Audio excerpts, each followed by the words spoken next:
ମୃତ ଅବମାନେ ଅଳ୍ପ ଲୋକମାନେ କିନ୍ତୁ ଈଶ୍ୱରଙ୍କର ବାକ୍ୟ ଏ ଦେଶ ମଧ୍ୟରେ ଆମେ ପ୍ରଚାର କରିବା ଦ୍ୱାରା ଏ ଦେଶ ଉଦ୍ଧାର ପାଇବ। ହାଲେଲୁୟା। ବଡ଼ ସଂଖ୍ୟାର ବିଷୟ ନୁହେଁ।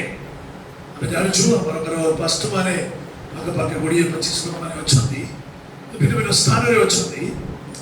ଆଉ ସେମାନଙ୍କର ସପୋର୍ଟ ଆସିବାର ତରିକା ଅଲଗା ପ୍ରକାର ଅଛି।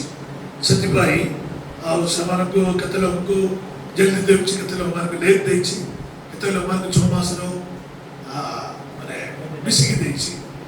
ଆଉ ମୁଁ ଆଶା କରେ ଆଗାମୀ ଦିନରେ ଆମେ ସମସ୍ତେ ଏକତ୍ର ହୋଇ ସେମାନଙ୍କର ସମସ୍ତଙ୍କର ମାସ ପାଇବାର ସମ୍ବିଧାନ କରିବା। କାରଣ ସମସ୍ତେ ଏକତ୍ର ହୋଇ ଆସିକି ପ୍ରାର୍ଥନା କଲେ ବହୁତ ଭଲ ଲାଗିବ। ହାଲେଲୁୟା। ପ୍ରେଜ୍ ଦ ଲର୍ଡ। ପ୍ରଭୁ ଦାସମାନେ ଆପଣମାନଙ୍କର ତୁମ ବାକ୍ୟ ପ୍ରତି ମୁଁ ଧନ୍ୟବାଦ ଦିଏ। ମୁଁ ବି 5 ମିନିଟ୍ ଆପଣଙ୍କ ଆଗରେ ଠିଆ ହେବି, କାରଣ ଅଧିକ ନେବାର ଭଲ ନାହିଁ। ମୁଁ କେତେକ ବିଷୟ ଈଶ୍ୱରଙ୍କର ଦାସ ନେହେମିୟା ପାଷ୍ଟର କହିବା ପାଇଁ ସ୍ୱର୍ଗରାଜ୍ୟର କୁଞ୍ଜି ତୁମ ହାତରେ ଦିଆହେଇଛି।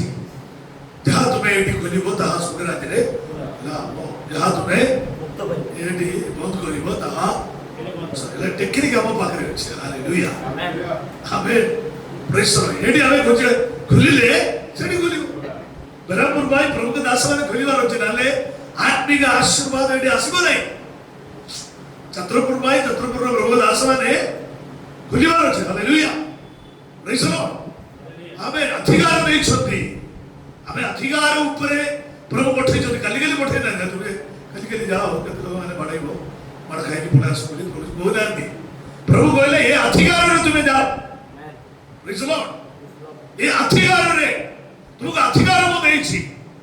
ସ୍ୱର୍ଗ ଏବଂ ପୃଥିବୀର ଅଧିକାର ମତେ ପ୍ରଦତ୍ତ ହୋଇଅଛି। ପ୍ରେଜ୍ ଦ ଲର୍ଡ। ଆମେ ଅଧିକାରସ୍ଥ, ଅଧିକାର ପ୍ରାପ୍ତ ହବା। ସେଥିପାଇଁ କହୁଛନ୍ତି ଈଶ୍ୱରଙ୍କର ସେବା କାର୍ଯ୍ୟକୁ ଆମେ ବାହାରିବା ବେଳେ ପବିତ୍ର ଆତ୍ମାଙ୍କର ଶକ୍ତି ପାଇଲା ପରେ ବାହାରିବାର ଅଛି, ନହେଲେ ହବନି। ସାଇତାନ ଆମକୁ ଫୁଟବଲ ମାରିବେ। ଆମେ ଯାଇକି ସେଠି କାଷ୍ଟଆଉଟ କରିବ, ଘରକୁ ଆସିଲା ବେଳେ ସ୍ତ୍ରୀ ଛତା ହରେଇକି ପଡ଼ିଯିବ।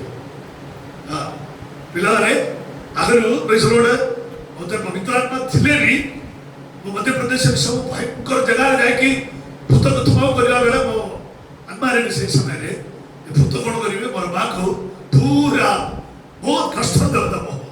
ସେତେବେଳେ ମୋର ମା ଉଠି ଆମେ ଯେତେବେଳେ ହେଲେ ବି ରାତ୍ରି ହେଲେ ବି ସେ ପ୍ରାର୍ଥନା କରିବେ। ସେ ଜାଣିଛି ମୋର ପୁଅ ପଡ଼ି ଯାଇକି ହାତ ଦେଇଛନ୍ତି। ହାଲେଲୁୟା। ତାହେଲେ ଏ ବାଧା ଆମ ପାଖରେ ଆସିବ ନାହିଁ। ପ୍ରେଜ୍ ଦ ଲର୍ଡ। ହାଲେଲୁୟା। ପ୍ରଭୁ ଆମକୁ ପ୍ରଦତ୍ତ ଅଧିକାର ଦେଇଛନ୍ତି, ଡବଲ ପଠେଇଛନ୍ତି। ପ୍ରେଜ୍ ଦ ଲର୍ଡ। ଆମେ ସିଙ୍ଗଲ ନାହିଁ, ସିଙ୍ଗଲ ଗଲେ ବହୁତ ପ୍ରୋବ୍ଲେମ। ସେଠି ଗୋଟେ ଦିଦିକି ଦେଖିବେ ଏକୁଟିଆ ଯାଇକି ଆମେ ପ୍ରାର୍ଥନା କରିବା ଭଲ ନୁହେଁ। ଆମର ସାକ୍ଷ୍ୟ ଖରାପ କରିବା ପାଇଁ ସତ ଆମେ କିଏ କରୁଛୁ? ଆପଣମାନେ ଦେଖନ୍ତୁ ଆମର ସେବା କାର୍ଯ୍ୟରେ ଏସ୍ପେସିଆଲି ସବୁଠୁ ବେଟର ଆମର ସ୍ତ୍ରୀ ଅଛନ୍ତି। ତାଙ୍କୁ ପାଇଲେ ଆପଣ ଜିତିଲା, ତାହେଲେ ଗୋଟେ ବାଳକ ସଂଘକୁ ଆମେ ରଖିବାର ଅଛି ପାଖରେ ପ୍ରଭୁଙ୍କ ସେବାରେ। ପ୍ରେଜ୍ ଦ ଲର୍ଡ। ହାଲେଲୁୟା। କେବେ ବି ଆମ ବିରୁଦ୍ଧରେ କୌଣସି ଆମେ ଅଭିଯୋଗ ସୈତାନ କହିବାକୁ ଦେବ ନାହିଁ। ପ୍ରେଜ୍ ଦ ଲର୍ଡ। ଆମେ ଏଠି ଆମେ କ'ଣ ଦେଉଛନ୍ତି, ମୁଁ କେତେକ ଦିନ ହେଲା ବାଟୁଳିରେ ଏ ବିଷୟ ଆମେ 5ଟା ବିଷୟ ଅଛି, 5ଟା ପ୍ରଚାର। ଆଜି ମୁଁ ଏ ବିଷୟ କହିବି। ଆମର ଚକ୍ଷୁ ଖୋଲିବାର ଅଛି। ପ୍ରେଜ୍ ଦ ଲର୍ଡ। ଗୀତ ସଂହିତା 119 verse 18 ପଦ ଆମେ ପଢ଼ିବା। ଗୀତ ସଂହିତା 119ର 18 ପଦ ଆମେ ପଢ଼ିବା। ତୁମେ ମୋର ଚକ୍ଷୁ ପ୍ରସନ୍ନ କର, ତହିଁରେ ମୁଁ ତୁମ ବ୍ୟବସ୍ଥାରୁ ଆଶ୍ଚର୍ଯ୍ୟ ବିଶ୍ୱମାନ ଦେଖିପାରିବି। ପ୍ରେଜ୍ ଦ ଲର୍ଡ। ହାଲେଲୁୟା। ତୁମେ ମୋର ଚକ୍ଷୁ ପ୍ରସନ୍ନ କର।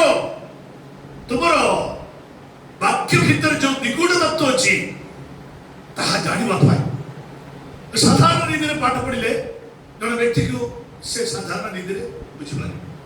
ଜଣେ ଜ୍ଞାନୀ ପାଠ ପଢ଼ିଲେ ସେ ଜ୍ଞାନୀ ନୀତିରେ ତାହା ଜାଣିପାରିବ। ଜଣେ ପ୍ରଭୁଙ୍କର ଦାସ ପାଠ ପଢ଼ିଲେ ଆମେ ପବିତ୍ର ଆତ୍ମା ତାଙ୍କୁ ଜଣାଇବେ। ହାଲେଲୁୟା। ତାଙ୍କର ପ୍ରଚାରକୁ ଗୋଟେ ତାଙ୍କର ପ୍ରାର୍ଥନାକୁ ତାଙ୍କର ଦେଖିବା ବିଷୟ ଟିକେ ଅଲଗା ତାରିକା। ଯେଉଁମାନେ ସାଧାରଣ ଲୋକ ରାଜ୍ୟର ଲୋକମାନେ ଦେଖିବା ପରେ ନାହିଁ ପ୍ରଭୁ ଦେଖିଛନ୍ତି। ହାଲେଲୁୟା। ପ୍ରେଜ୍ ଦ ଲର୍ଡ। ଚାଲିଛି। ଠିକ୍ ଅଛି ଠିକ୍ ଅଛି